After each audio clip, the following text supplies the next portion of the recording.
podcast. It's Ash's fourth test review time here on the Top Order podcast. We're going to get reactions from myself and Baldy. I'm sure Lippy will chime in a little bit about the lack of spin in this test match. We'll talk about the rain. What are we doing loving a game that has you checking multiple weather radars for weeks and weeks on end? Selections, were the Australians too negative? Did England get it right? We'll talk about Zak Crawley and Marnus Labuschange. Cummins criticism, a little bit of Stokes criticism as well. Wood and Woakes. We'll also have a chat about the New Zealand T20 squads to the UAE and England.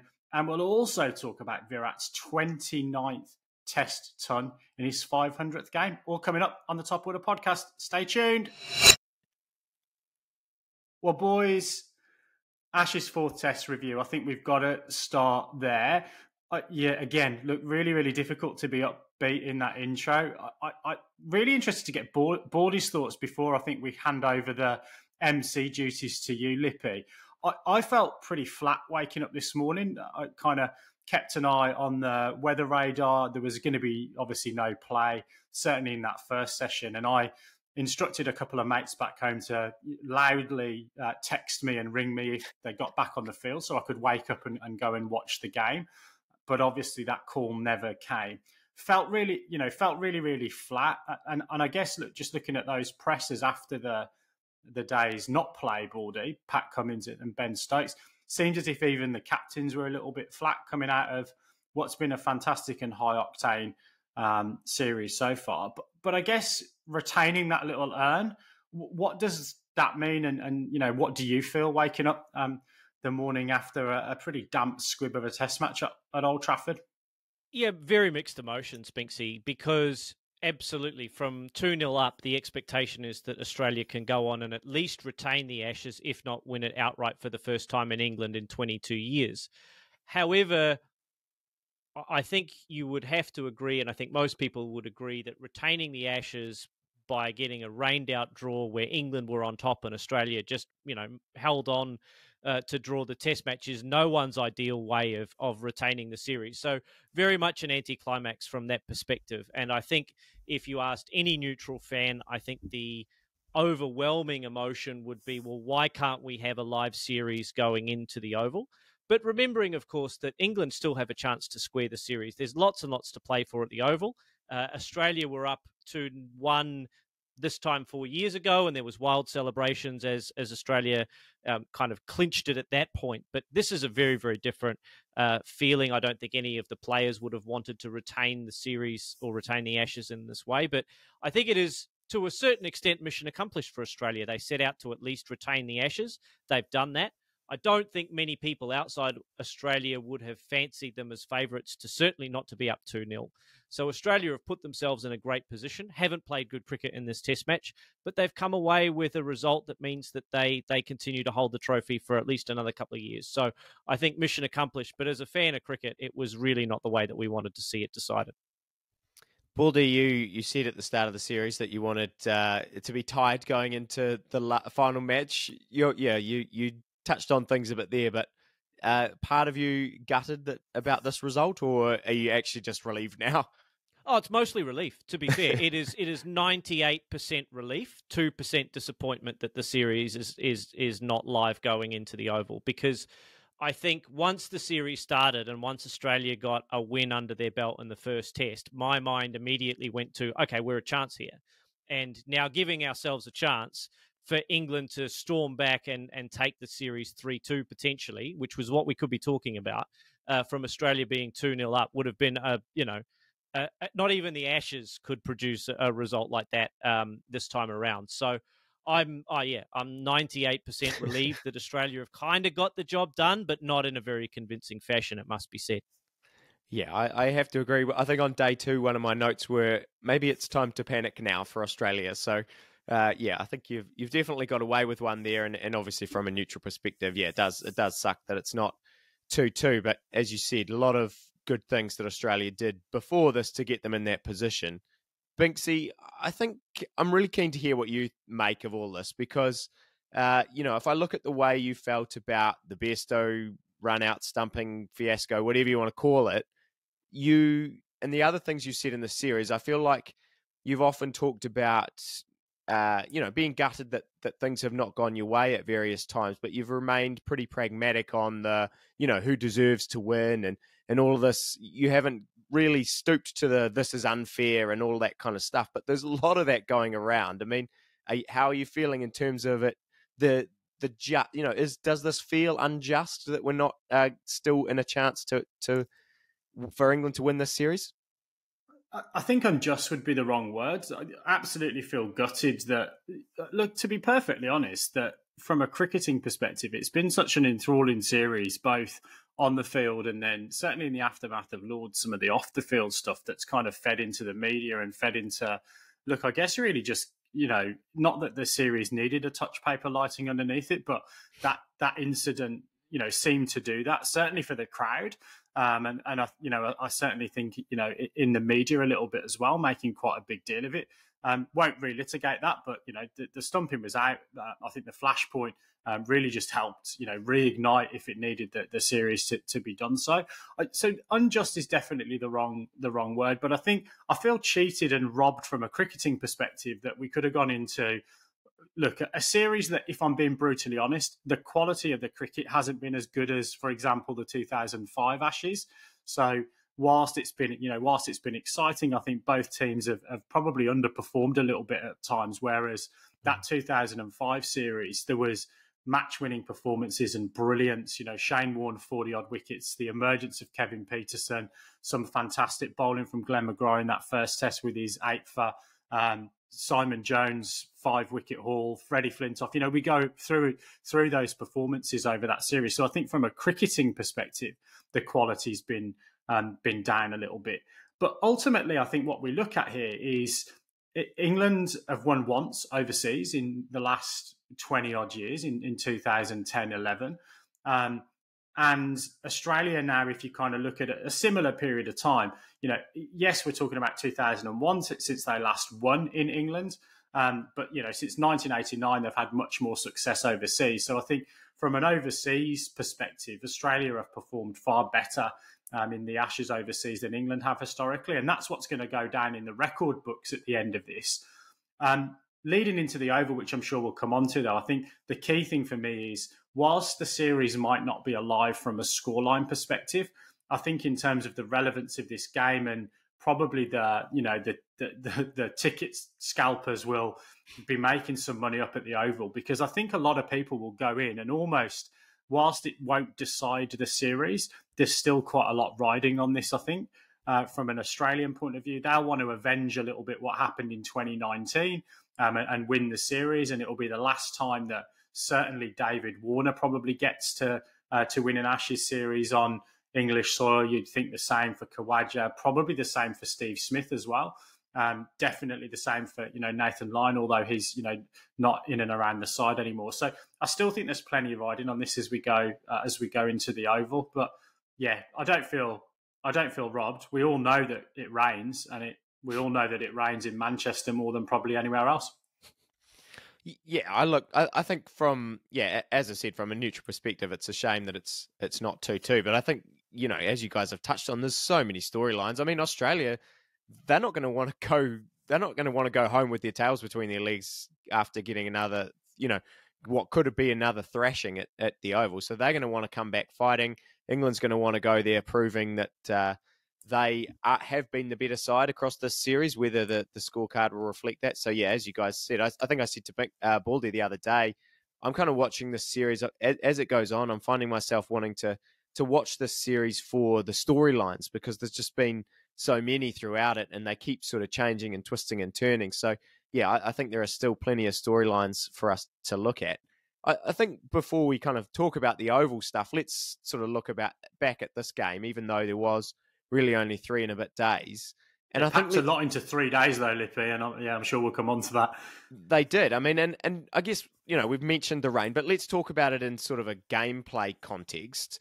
Baldy, I mean, do you think the forecast was the main reason for Australia's selection? I mean, do you think that they've gone into this situation? Because there's been a lot of talk about selection and what they did. And I mean, even we talked about it beforehand in terms of, in some ways, it felt like they couldn't decide between Green and Marsh, so they just went with both of them and found a way to get them both in. But, were Australia? Do you think it was realistic that Australia were just thinking, let's just stack the batting, and it's going to rain later on. Let's just make sure we don't lose in 3 days, and we'll win the Ashes. Well, that's a very glass half full view of what I thought was an absolute debacle for Australia from a selection standpoint. In what universe can you have a look at that England side, as chock full of talent as they are, as brimful of match winners as they are during this series? Each one of those England players has performed at some point in the first 3 tests, almost without any exceptions in their batting lineup. In what universe does Australia look at that from a selection standpoint and go, we can bowl that side out twice with 3 bowlers? It is ludicrous to suggest that anything other than a complete absence of faculty could lead you to think that Australia could pick Stark, Cummins and Hazlewood and a backup pair in Marsh and Green that haven't taken more than 2 wickets in an innings in this series and bowl England out twice for anything under 500 is absolutely ludicrous. 592 is what happens when you don't respect the opposition batting lineup for the damage it can do to you, and that's what happened to Australia. Case in point, other than Stark, Cummins, Lyon and Hazlewood, Australia's bowlers in this series have averaged 58 with the ball, cost them 5 runs and over at a strike rate of 70, as compared to the other 4 who have an average of 30, an economy of 4.3 and a strike rate of 42. Those 4 big 4 bowlers for Australia have done their job. We talked about, and I made a point prior to the 4th test, that Australia's bowling supporting cast has not done their job. What did they do? They elected not to reinforce their bowling stocks. They elected not to pick a spinner or show any faith in him whatsoever, despite him having a good series so far in India and having the support of Dan Vettori, one of the best spin coaches in the world. They decided that they would go with 2 all-rounders and Travis Head as their bowling options, and they were punished for it, and they deserved to be punished for it. Why did they select that bowling lineup? Why did they go with Green and Marsh together? Because they didn't have the guts or show enough leadership to make a difficult decision in either picking between Green and Marsh or dropping David Warner. Those were the difficult decisions Australia was faced with, and for whatever reason, they couldn't make the difficult decision that they needed to make to drop a batter to balance their side appropriately, and they were absolutely hammered for it. If they come out after the fact and say, well, we thought we could bat for 3 days with that side, that's fine. Their batters let them down by in the first innings all getting starts and then getting bowled out for 317. That's on the batting team. But I really think that the selectors did not put Australia in any chance of winning that test match, regardless of how long it went on for. I don't know how to follow that up. I have many, many questions, but I think it's hard to disagree. And I think in terms of, I feel quite strongly that they decided we don't need to win this test. And they went, well, the best way to not win this, the best way to not win this test in a way is by picking the batters and saying, we're going to just have to bat for long enough. Then Australia have lost their identity as a cricketing nation. If we went into that test match thinking that all we need to do is draw the game and we don't want to try and win it and all we're going to do is draw the game and we give ourselves no chance of winning, then Australia has lost their identity under Pat Cummins and Andrew McDonald. We'll come to Cummins' captaincy and criticism of him in a little bit. I wouldn't necessarily equate that yet, but if that's the mentality that they went in with, then that's a serious question that we've got to ask. England have done a terrific job establishing a really positive identity around their cricket, whatever you think of whether or not you agree with it. But that comment there, if that's true, Australia have completely lost their way from an identity perspective, because up until now, no captain of an Australian cricket team would go into any test match, any ODI, any T20 with any attitude other than we are here to win this game right now. Yeah, spot on. And Binksy, while we're on the rain and kind of the gameplay, the other questions that have come around on an England point of view is, should they have declared earlier? I mean, I've got a few thoughts on that, but I'll throw that over to you. No. Yeah, I tend to agree. And it's the same for me as, why did we declare in the first innings of our batting in that first Test match to have 20 minutes at Australia? In this scenario, we had a guy, Johnny Bairstow, with, again, it's the cliche, but a point to prove. And he went through the gears and he scored runs on a pitch that typically does deteriorate a little bit in the final innings, and was striking at something ridiculous in that partnership with Jimmy Anderson. I think Gilbert Jessop's, fastest 100 record was under threat for a short period of time during that onslaught. So, look, absolutely not. And I think when you actually even just step back and Stokes said in the presser afterwards, and look, we'll come on to this. I want you to ask me that question about the media piece later on, Lip. But he said in the presser afterwards, anybody that thinks that the declaration was wrong doesn't know as much as we know. And partly that was to just reinforce the point that at the end of the day, Australia were, 60-odd runs behind when stumps were pulled. And Bairstow and Anderson put on 60-odd runs. So exactly, if we'd have got a couple of extra poles, then, it's game on and you're chasing 80 or 90. So that decision has made no difference whatsoever on the potential outcome of this game. And arguably, I think it's put us in a stronger position, because I'd much rather be scoring those 60 or 70 runs with literally no pressure, going from 530 to 590, rather than having to go from 0 to 80, or arguably from 130 to 210 with 4 wickets in hand and the pitch going up and down. So, yeah, anyone who says different has got rocks for brains for me. I completely agree, Binksy. It's, score them while you can, absolutely. And realistically, England put themselves in a position where had they dismissed Marnus or had they dismissed Marsh, they would have opened up an end. And we talked at the end of the last Test how Australia's batting lineup hasn't performed as well at the bottom order as England has. So I think they got it absolutely right. Unfortunately, Australia were able to resist just long enough that rain saved them. Any other different combination of circumstances, and England could have won that game by an innings. So I completely agree with you, and I don't think Ben Stokes should look back on this declaration with anything other than, actually, we got this one just about right. It's just that weather intervened slightly more than they hoped it would, and Australia resisted for just long enough. Yeah, and I think, again, if you just look at they were going to play 98 overs, I think, yesterday. So you look at the overs that have been lost in this game, over rates, again, absolutely appalling. So, again, if you kind of fast forward that and add the extra 7 or 8 overs that should have been played in each of the first 3 days as well, if it wasn't for the over rates, then all of a sudden it's a different story. Yeah, different story again. So, I got no beef with this declaration, although it wasn't a declaration, obviously, with Jimmy Anderson just kick him on off middle stump. But, no problems whatsoever. Well, let's stay on the peripheral stuff, seeing as we're talking about captaincy and Baldy, all this Cummins talk and the criticism that he's faced. I do think, before I let you sort of answer as to whether that's fair or not, I do think that the way that I've been fascinated to see the way that Australia has come in with a clear plan about how they've obviously seen England's playing very positive, aggressive cricket at the moment, and they've come here with a plan to combat that.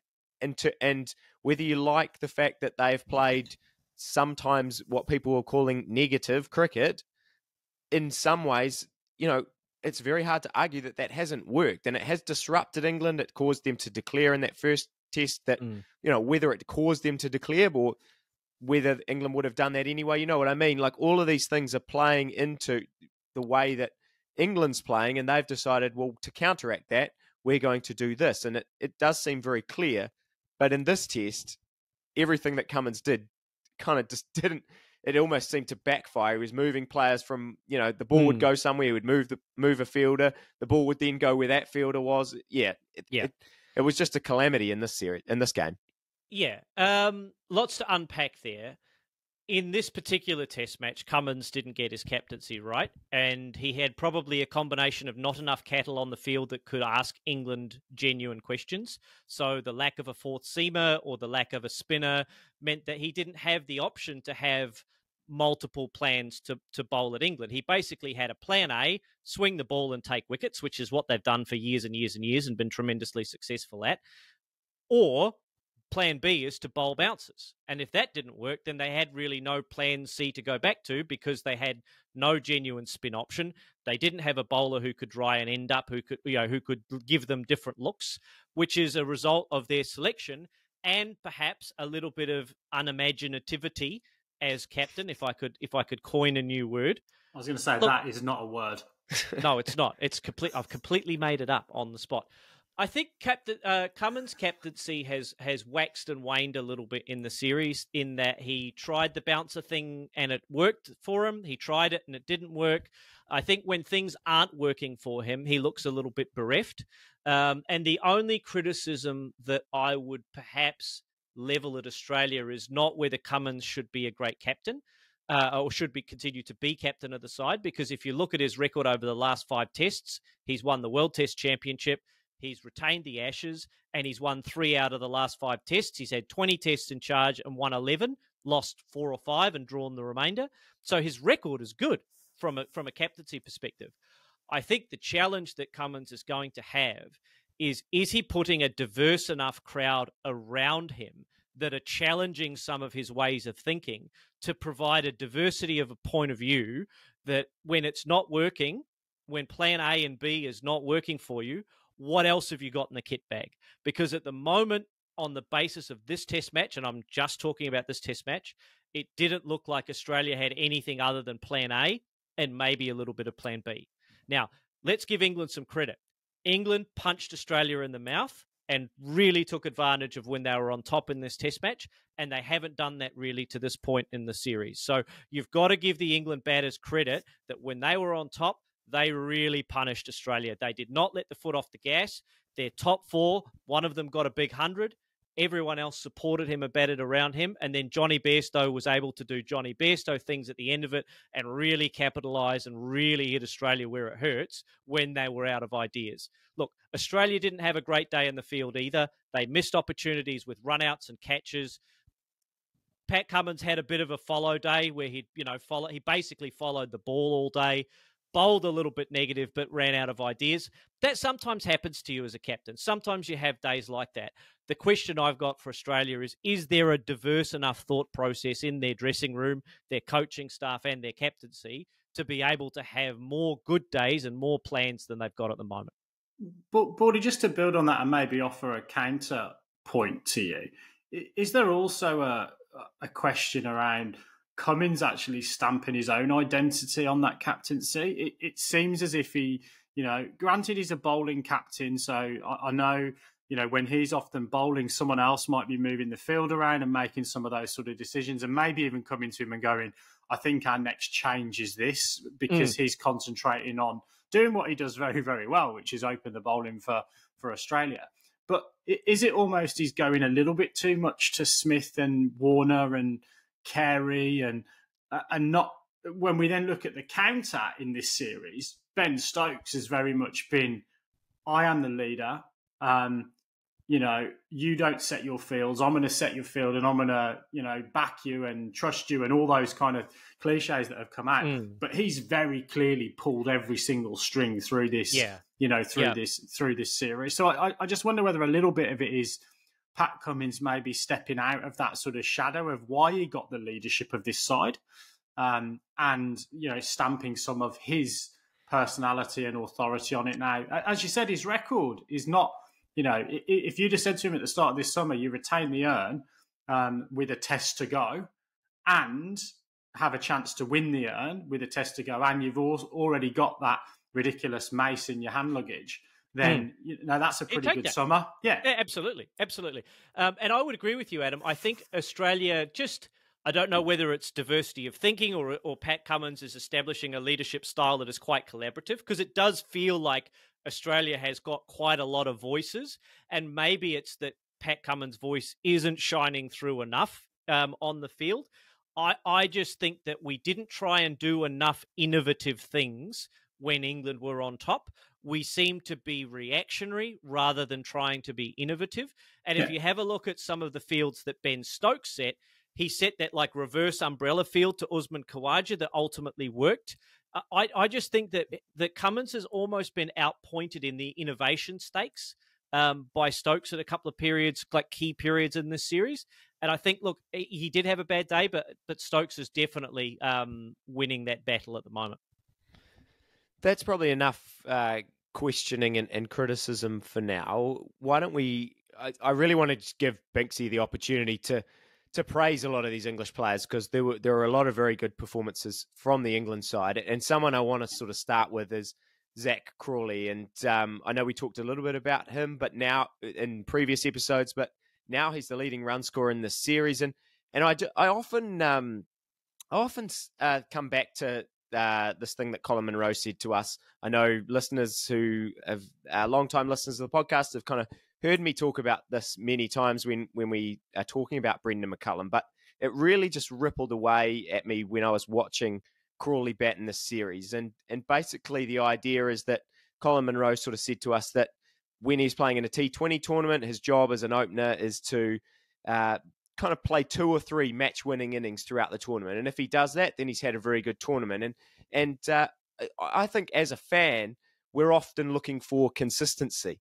But in this series and watching Crawley, even though he actually has been relatively consistent throughout the series in terms of getting off to decent starts and kind of, kick-starting the England innings and putting the Australian batters under pressure, I think that what maybe as a former player in Brendan McCullum is sort of looked at, he perhaps is not so focused on consistency, and he sort of understands that if Zak Crawley can win us one of these Ashes tests by playing a match-winning innings, it doesn't matter what he gets in the rest of the series. And look, maybe I'm just putting ideas and my thoughts into what Brendan McCullum's actually thinking. He's probably a much smarter cricket brain than I have. So, but that idea, I think you guys have probably got the idea now of what I've been thinking. And I just think that they probably deserve a lot of credit for the way they've gone about backing Crawley.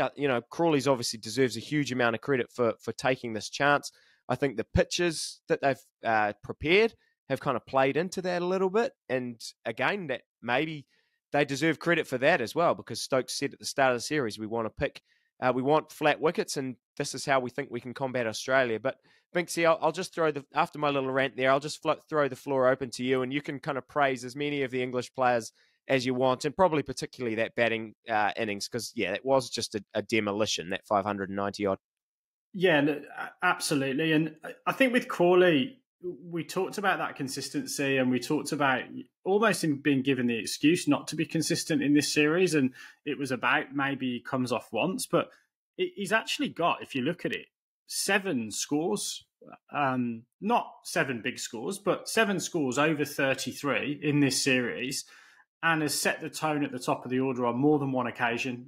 In fact, probably on 4 or 5 occasions throughout the course of this series. And then, look, has absolutely put the icing on the cake. He got a little bit of luck. He got a couple of inside edges, a couple that flew over the slips. But I think the way that he played, he probably deserved that a little bit. I think probably one of the key things that's actually helped him is that, to an extent, and I don't want to go on about this, but Cummins has kind of helped with some of his captaincy, because really clearly even from the first ball of the series, where he crunched it through extra cover for 4, there was a deep point at that juncture as well. So I think almost it was like, it's going to be a little bit harder for us to hit those boundaries, and therefore I can actually just hit the sweeper hard for 1, and that's fine because I'm keeping the score ticking over, and that still remains positive. And I think that's what's helped him to build those starts. But yeah, this innings was just, I watched a lot of this series, a hell of a lot of this series, but this was the day where literally I was in so much trouble with my wife, because I stayed up and watched the whole of that innings. I crawled into bed at 4:45 in the morning, and kind of had a lie-in until 10 o'clock with my kids screaming in the background, because it was just fantastic to watch that day's play. What I do want to talk about, though, so Lippy, you gave me the permission to sort of talk about this. I actually think throughout this whole vernacular, and I don't want to get too carried away, because we're 2-1 down in the series. it doesn't matter whether we think we've played the better cricket or not, we've had the rub of the green or not. At the end of the day, that the urn has gone now. So let's put this into perspective. The record books are going to remember this as a series where Australia retained the Ashes in England, just like they've done ad infinitum, with a couple of exceptions in the last sort of 30 years or so. But the bowling performance that England put in, I think, actually was better than the batting performance. And Bazball, we've talked quite often about Bazball and the positive intent that the batting has created, and it's in the mould of Brendan McCullum, and Stokes has kind of set that tone himself a little bit. But when you actually look at the facts that the only way that with weather around we were going to be able to have this game plan was to stick Australia in and restrict them to a score that was below par, and then go and bat really, really positively to give ourselves a chance of winning this game. And I think every single one of those bowlers needs a massive amount of credit for restricting Australia to 3.5 runs and over on a pitch that was as flat as a pancake. And even, we'll talk about it, I'm sure, James Anderson has come in for a lot of criticism. He went for the lowest economy rate of any bowler in this test match and bowled 20 overs doing it. That's not a mean feat in that first innings, but certainly that, overall bowling performance with Chris Woakes first 5 for Old Trafford. Mark Wood bringing the gas again was probably a little bit unlucky in that first innings in terms of the wickets column. And then Stuart Broad's performance throughout the course of this series as leading wicket taker has been superb as well. So too many to really single out, but I just don't want that bowling performance to go underrated, despite just how spectacular scoring at, what was it, nearly sort of 5.5 and over in that first innings. I mean, that is just the stuff that dreams are made of. Yeah, look, I mean, we saw it here when England played New Zealand in the home summer.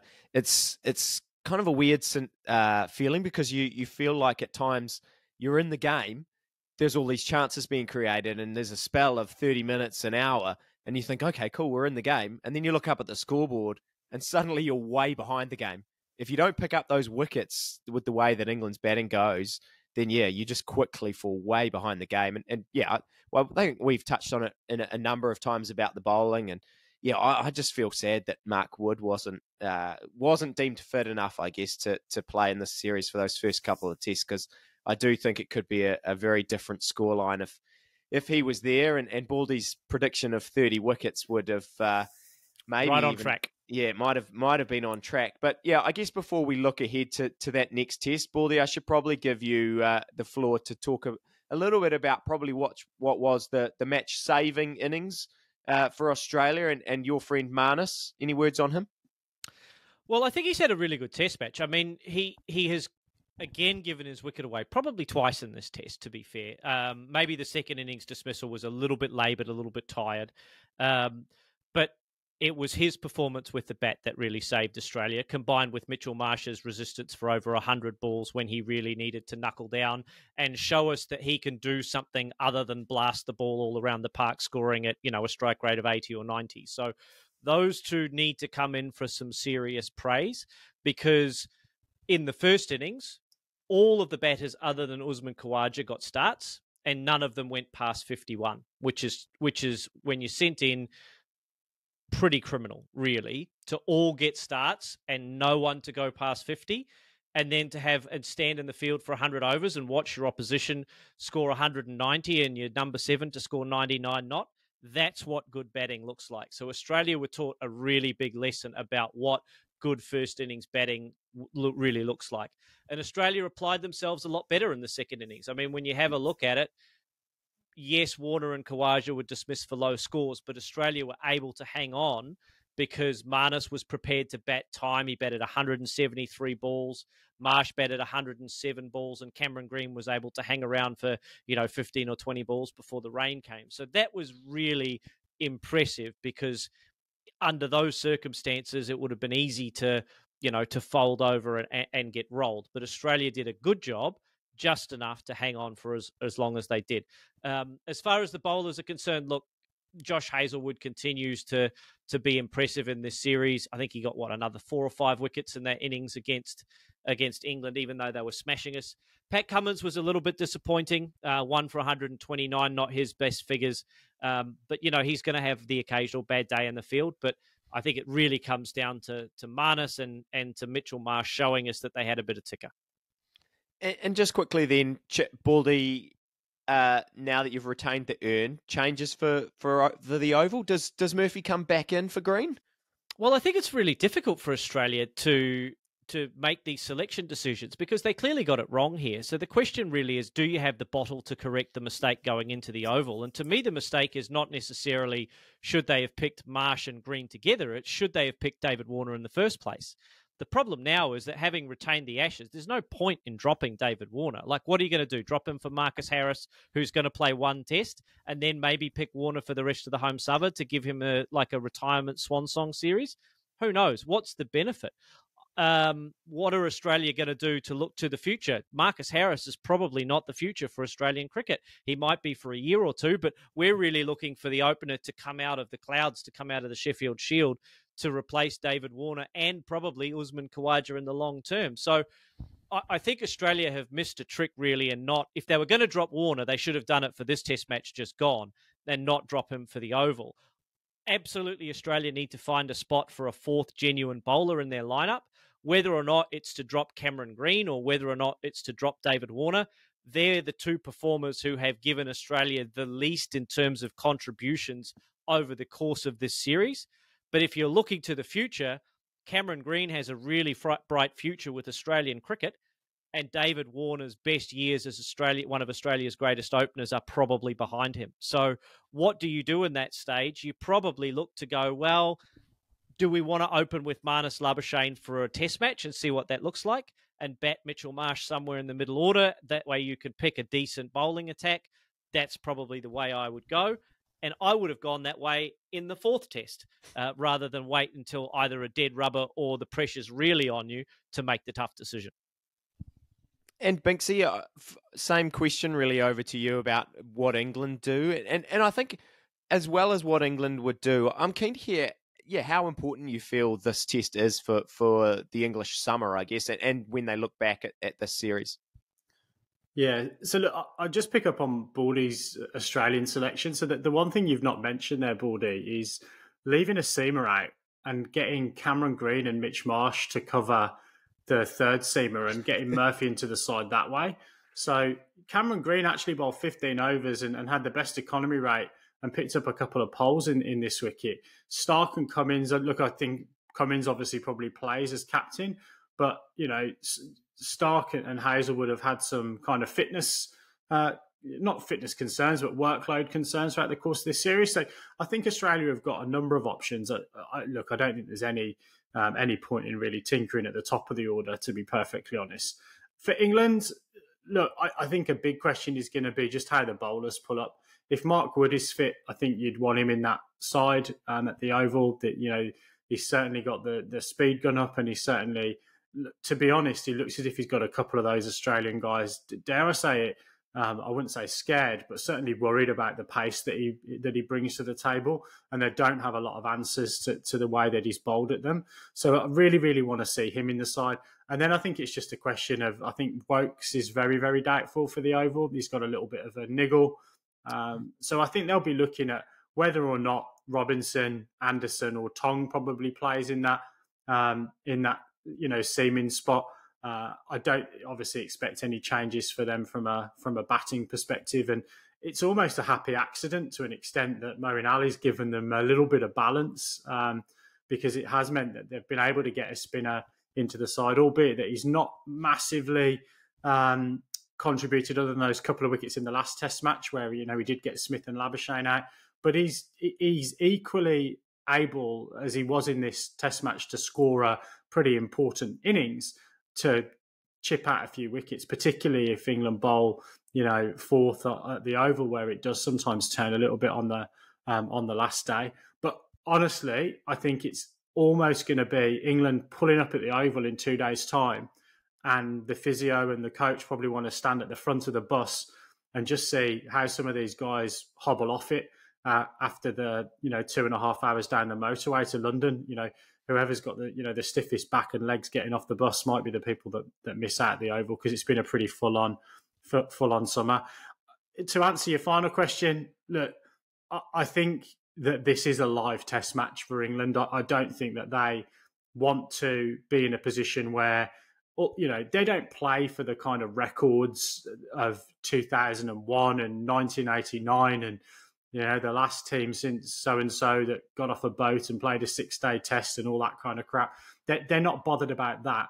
But I think what they want to do is be able to say, this was 2 each, and there's an argument to say that we played a better cricket in the Old Trafford Test match, and Bazball and the way and the approach also as kind of been okay in the results ledger as well. So I don't see either team actually taking their foot off the gas. I think they'll take some Voltarol, they'll get some Gatorade, and they will literally, to use that cliche, I think they'll leave it all out on the field. And I don't think any of the guys are going to be thinking about, well, there's a World Cup in a couple of months. I think that they will really want to end this fantastic series with a spectacle at the Oval. And, I'm always desperate to talk about some New Zealand stuff, but any final words, Baldy, on this test from you? No, I completely agree with Adam in that Australia and England will be going all guns blazing in this last test, because nobody wants to lose this test. I guarantee you that. Nobody wants to concede on either side that the opposition played the better cricket and they just happened to luck their way into whatever the scoreline ends up being. So I'm really looking forward to watching this game. It's probably the one that I'm going to watch the most of, I think, during the series, because I think there's just, even though it's 2-1, it is absolutely all to play for, and it's going to be really exciting to see maybe the sides with a few of the shackles kind of removed now that the result is not in doubt, to really go and give the best account of themselves. Lippy, let's move to some New Zealand cricketing news. I know you've been dying to get it on the podcast, a diet of Ashes cricket. New Zealand T20 squads to the UAE and England have been announced. A couple of, I wouldn't necessarily say surprises, but I think we've been waiting for Dean Foxcroft to get a go, and he's in and around that squad. Adi Ashok as well, and I think return to fitness as well for Kyle Jamieson are the things that you probably would highlight from those announcements. Yeah, absolutely. I mean, you mentioned Foxcroft there, and I like you say, I don't think he's a surprise. It did come as a surprise to me that the ICC had granted the dispensation. I know that I don't know. Well, I wasn't aware that had happened. I knew that they were in discussions, and for anyone who doesn't know, they can go back and listen to our chat that we had with Dean about a year ago. But basically, he went away to South Africa for a wedding just before, or for a wedding, or to see family just before COVID hit. COVID hits, and he couldn't get back into the country, and basically just got locked out for a couple of years. And in the ICC regulations, it means that he would normally not be eligible to play for New Zealand because he's been out of the country for a certain amount of time, but has always, since the moment he really moved to New Zealand, has felt like he's committed to playing here and representing the Black Caps. And the ICC have obviously seen it as unforeseen circumstances and granted the dispensation, which is fantastic, because he does appear to be very, very motivated, and he's put the runs on the board. I mean, I guess in terms of that, despite being awarded the men's domestic player of the year, he probably hasn't, because of the time that he's missed out on playing first class cricket. Often we see the players that have moved here, the likes of Wagner and Conway, when they've been ready to play for New Zealand, they've had such a weight of numbers behind them. Conway as the most recent one, the averages that he had by the time he was playing for New Zealand were just staggering, and he's obviously kept that as he's gone into the international game. Wagner was very similar, even though it was 10 years or so now when he entered the international stage. He'd put up wicket after wicket after wicket in New Zealand first class cricket, and there was a real buzz around them getting into that side. Foxcroft has been a bit of that, but when you actually look at his record, he only averages 35 in first class cricket, 38 in List A. and T20 has actually been his best format, averages almost 44 there, but it's only 75 games, and I think it's exciting to see him get his opportunity, but I think maybe I saw a few questions around, could he maybe sneak into that World Cup squad? Because obviously there is a little opening there with Kane Williamson, or we all think there's going to be. Unfortunately, that he's not going to be recovering from his injury, but I think it probably is a bit too soon. The fact that they've named a squad of 15 for the UAE leg of this tour, and then there's an England T20 series after that, and Foxcroft, Ashok, and Will Young, and a few others have not been included in that England squad or squad for the England game. So I think that's a bit of a clue that perhaps still the likes of Chapman and Neesham and even Ravindra are probably still ahead of him in the pecking order. But yeah, we've seen in the past New Zealand, even recently with Mark Chapman, we've seen how they're willing to change their mind if they see something they really like. So Foxcroft's got his opportunity, and now we're going to see if he can take it. And hopefully he does, because he looks a very, very exciting prospect for New Zealand. Yeah, and look, Lippy, that's going to be, I think, I guess something that we're going to see more of in international cricket, where there's far many more tours, and obviously then that sort of juxtaposition with the franchise leagues. If someone comes in and takes their opportunity, Harry Brook could be a great example of that. Burst onto the scene in you wouldn't have thought he's getting really into that one day side when you list down that batting lineup that England had: Jason Roy and Alex Hales and Owen Morgan and Ben Stokes and Joe Root and Joss Butler. And then he comes on, bursts onto the scene, and all of a sudden a 3 format player. So these bilateral series, I think, whilst we sometimes bemoan the relevance of them, one of the things that they're definitely relevant for is giving players an opportunity when perhaps some of their mates are off earning their deserved purses in these franchise tournaments. Also want to talk a little bit about the South African side. There's been a little bit of chat around them wanting to potentially move the dates, and New Zealand Cricket have said no way. We've got this baked into the calendar.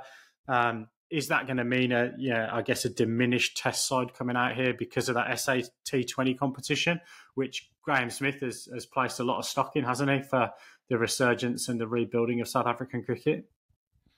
Well, I think the answer to that is yes. It probably does. It means that they'll they've almost said that outright, that the players are going to be giving priority to the SA-T20, or the borders at least, and that means that the players that are selected in those franchises, which I think the auction is in a couple of weeks, are all going to be there, which means you would think the likes of Nortje and Rabada and the bulk of that bowling attack at least will be in that tournament. So yeah, it looks very likely that one of our big marquee series, even though I think we have South Africa followed by Australia, and those are two of the bigger names that we want to come down here. We've never beaten South Africa in a series. I'm sure, hopefully, I guess this gives us a really good opportunity to do that. But yeah, everyone was very much looking forward to that. And if it's weakened, I don't know. I mean, we've bemoaned this, regularly about how these T20 leagues are taking over and impacting on Test cricket. And it's just another example of that. I guess, as you touched on there with the T20 stuff, in a way, it's giving Kyle Jamieson, as you said, a chance to come back and kind of prove his fitness. I hope that he's going to be able to then be going into those Test series, which are not until February, and then in March against Australia. It gives him an opportunity to kind of get back into the setup and hopefully be ready to go by the time those Test series come around. Because, yeah, as a fan, I mean, like we've talked about, the World Cups I'm very focused on as a Kiwi cricket fan, but apart from the World Cups, it's the Tests that I want to see us do really, really well at. And yeah, I'd love to see us take down South Africa. If they want to send a weakened side, then I'll take it. It's a test series win for us if we can turn that around, and then hopefully go into that Aussie series with a lot of confidence and a lot of form. Fantastic. Let's close with some chat about the West Indies-India Test match. I think just a quick trail as well for next week's show. We'll, of course, review the final Ashes test match of the summer. We'll also talk a little bit about the women's Ashes next week as well. So that's kind of, been going on at the same time. It's been fantastic to have those games offset. We've not talked a great deal about that series, which was tied 8-all, but we'll include a wrap-up of that when we wrap up the English summer and both Ashes series next week. But Test cricket doesn't stop anywhere around the world at the moment, it seems.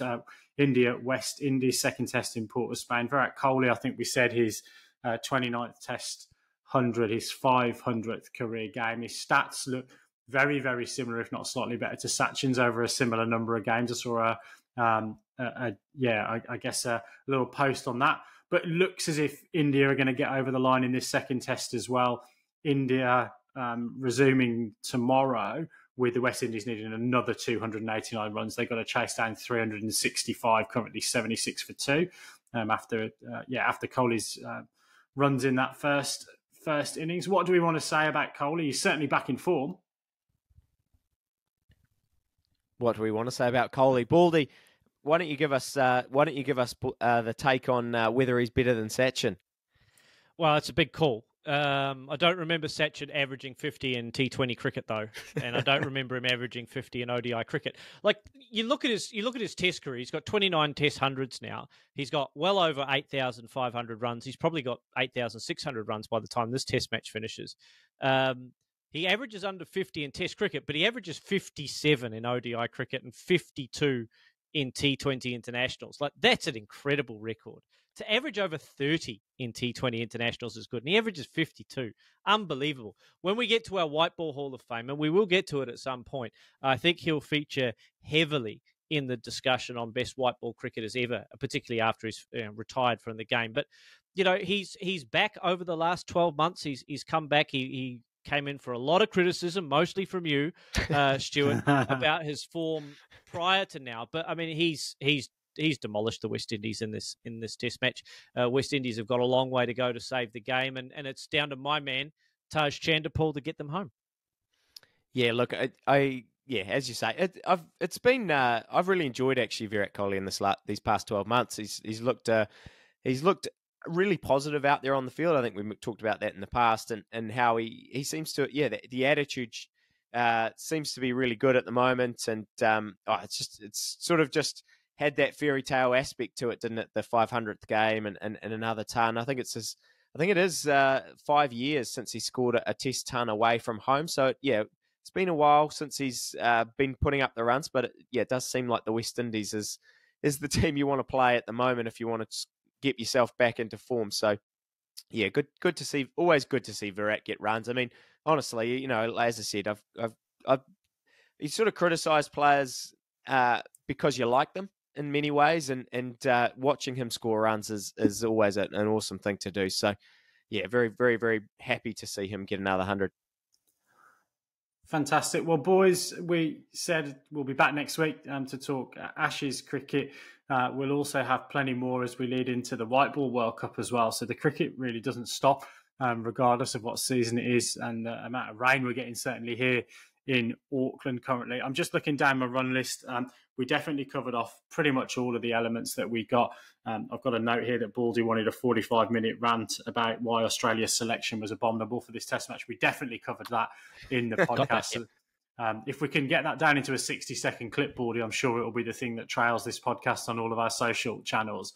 But for now, it is good night and God bless from us all here in Auckland on the Top Order podcast. We'll be back in your podcast feed very, very soon. If you do want to dip back into the back catalogue, though, please go and listen to the Mike Hussey interview. If you want a bit of an Ashes fix in between these Test matches, it certainly brings back some memories of some fantastic series, as well, of course, of our Cricketing Hall of Fame, which we mentioned as well. So we're down into the business area. Go and have a listen to Shane Warne versus Murali if you want, again, a little bit more Ashes cricket in your podcast feed between these two Test matches. But we'll be back next week to talk more and more cricket. Good night. God bless.